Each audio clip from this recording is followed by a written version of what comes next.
Bismillahirrahmanirrahim. Yang terhormat koordinator dan pembimbing mata kuliah Sejarah Arsitektur Dunia dari kelas A Arsitektur 2021. Yang terhormat teman-teman sekalian yang saya banggakan. Assalamualaikum warahmatullahi wabarakatuh. Bismillahirrahmanirrahim. Wassalatu wassalamu ala asyrafil anbiya'i wal mursalin sayyidina wa maulana Muhammadin wa ala alihi wa sahbihi ajma'in, amma ba'du.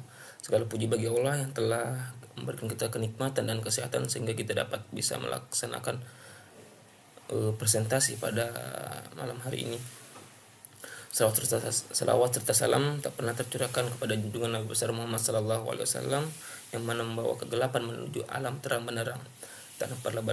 Tanpa berlama-lama, kami dari kelompok 4 akan mempresentasikan sejarah arsitektur dunia, human arsitektur, arsitektur modern. Mungkin akan dimulai dari teman saya. Assalamualaikum warahmatullahi wabarakatuh. Perkenalkan, nama saya Sofia dengan NIM 21021501004. Saya akan mengenai Bapak arsitektur yang lebih dikenal dengan sebutan Le Corbusier, yang menyebarluas aliran nasional berstandar Rohe. Pemilik nama asli Charles Edward Jenner ini juga merupakan pendiri gereja Rotterdam. Charles Edward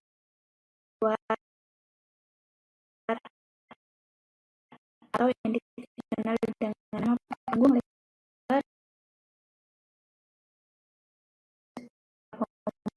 adalah Chaux de Fonds, yang merupakan sebuah kota kecil di Prancis atau Swiss, di mana ayahnya ini merupakan seorang pekerja, sedangkan ibunya merupakan seorang musisi.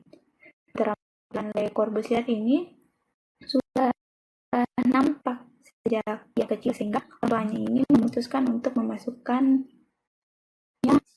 sejak kerja ke program pendidikan di bidang seni nama dekoratif ketika usianya 13 tahun. Bagaimana dikutip dari City Journal, nama samaran Le Corbusier ini diperolehnya pada 1920-an. Nama ini diambil dari nama leluhurnya Corbusier, yang secara harfiah nama tersebut mengandung makna atau filosofis yang sangat mendalam, yaitu penopang naskah kota yang hebat. Hal itu sesuai dengan keinginannya. Selain itu, nama metaforis yang merujuk pada makna jujur dan tidak menipu, sesuai dengan pandangan arsitektur yang dianut oleh Le Corbusier ini.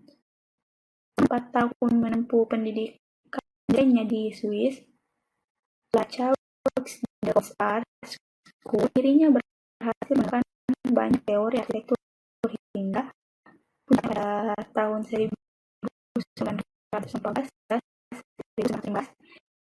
dirinya itu meneruskan aliran arsitektur bernama International Style yang diimplementasikan dalam Domino House. Corbusier ini juga berperan penting dalam perancangan para penduduk di Amerika, India, Asia. Nah, sekian ini Bapak arsitektur modern Le Corbusier. Untuk pembahasan selanjutnya akan dijelaskan oleh teman saya. Terima kasih. Di sini saya akan melanjutkan pemaparan materi dari pemateri sebelumnya. Di sini saya akan membacakan materi mengenai sejarah arsitektur modern. Ada perjalanan panjang dari sejarah arsitektur modern ini. Jika dilansir dari arsitektur modern adalah pergerakan perubahan yang diawali pada akhir abad ke-19. Selama periode tersebut terjadi revolusi teknologi, material bangunan, dan juga mesin. Akibatnya ada pergeseran dari konstruksi bangunan tradisional menjadi bangunan yang fungsional dengan teknologi yang baru seperti itu. Kemunculan ini diawali dari gedung pencakar langit yang berada di Amerika Serikat, yang menjadi bentuk respon cepat terhadap biaya konstruksi tinggi dan kurangnya lahan di kota di kota Amerika yang sedang berkembang dengan sangat pesat, serta dengan adanya penggunaan teknologi rangka baja tahan api dan elevator keselamatan. Pertama kali adalah gedung asuransi yang dibangun di Chicago dengan rangka baja besi karya William Le Baron Gini tahun 1883. Kemudian mulailah muncul gedung lainnya di awal tahun 1900-an yang membawa arsitektur lama dengan dekorasi dan juga gaya neo-gotik, neo-renaissance dan Beaux Arts. Selama itu juga masih terjadi perang dan muncul arsitektur modern. Di sini ada dua kemungkinan kebangkitan arsitektur modern di periode tersebut.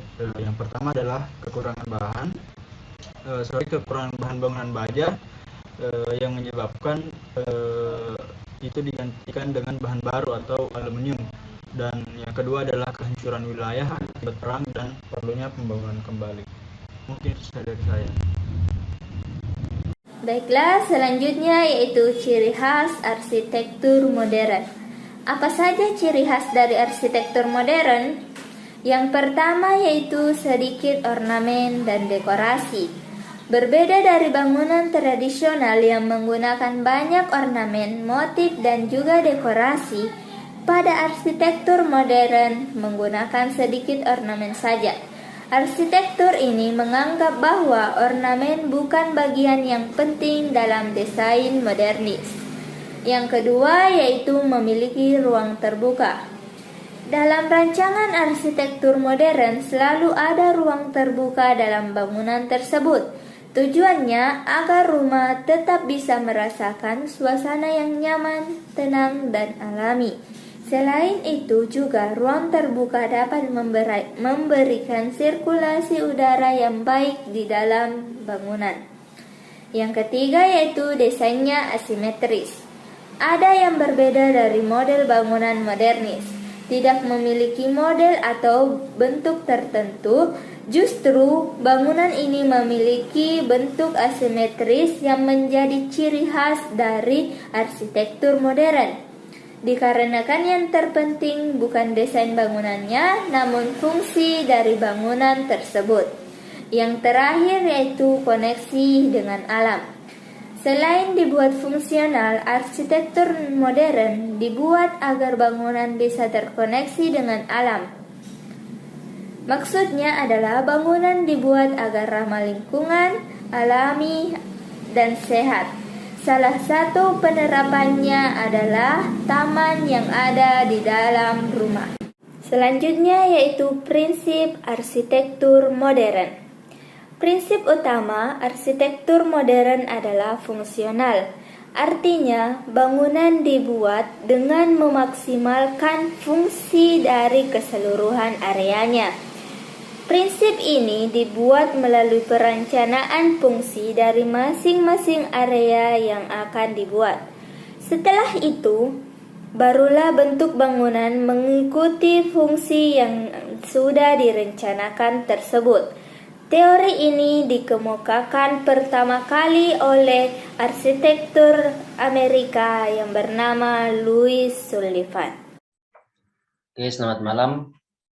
Assalamualaikum warahmatullahi wabarakatuh. Perkenalkan, nama saya Nelson Patanduk dari kelompok 4 dengan NIM 21021150004, Prodi Arsitektur Fakultas Teknik. Di sini saya akan mempresentasikan UAS ujian akhir semester Sejarah Arsitektur Dunia.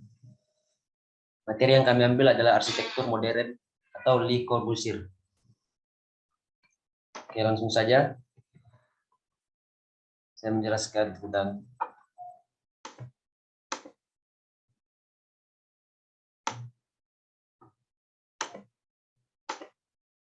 contoh penerapan bangunan gaya arsitektur modern. 1.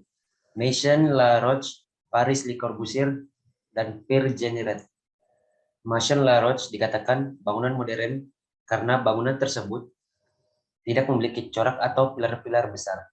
Seperti pada bangunan klasik, bentuknya cukup sederhana dan menyesuaikan dengan fungsi.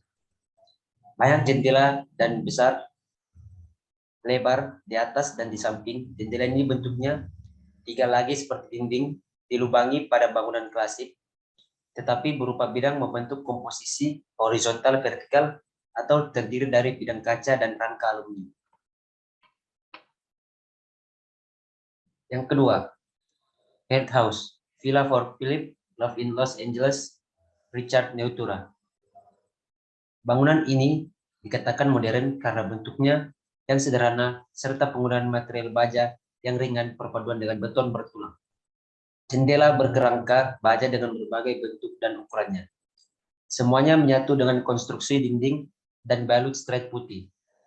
Horizontal berkesan dengan melayang bentuk tiga dimensial dari lintai dan dinding menjorok keluar dari balkon. Lantai atas dan atap datar semakin terlihat bila timbul warna gelap dan terang oleh bayangan matahari. Merupakan penerapan dari konsep kubis. Prinsip kesederhanaan ungkapan dari fungsional dan purusim terlihat pula pada di dalamnya. Yang selanjutnya adalah Villa Simin in Labau, Sassoni, and Scarron. Kesan modern sangat terlihat karena penggunaan material kaca dengan bukaan besar dan lebar. Menggunakan kusen dan rangka aluminium banyak mendominasi bangunan ini. Sederhana namun elegan. Pada bagian taman terdapat kaca dengan kemiringan tertentu untuk mendapatkan sinar bagi tanaman. Lingkaran-lingkaran pada atap diwarnai dengan lampu-lampu yang memantulkan sinarnya pada kolam taman di malam hari. Yang selanjutnya, keempat, Sherman Pavilion at the International Exhibition in Barcelona. Contoh lain dari hasil arsitektur bergaya modern adalah pada bangunan ini. Semua dinding, jendela, dan pintu utuh dari atas sampai bawah membentuk bidang-bidang vertikal. Atap datar dari beton bertulang berwarna kontras dengan dinding dalam komposisi keseluruhan menjadi unsur horizontal, seolah melayang ringan di atas dinding dan kaca dan marmer. Selain itu, kolam di dalam dari karakter dan warna air juga menjadi elemen bidang horizontal dalam komposisi ini.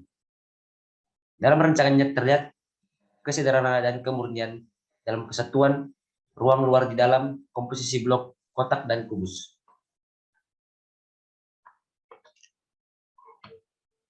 Oke, sekian dan terima kasih presentasi saya pada malam hari ini yang bertemakan arsitektur modern.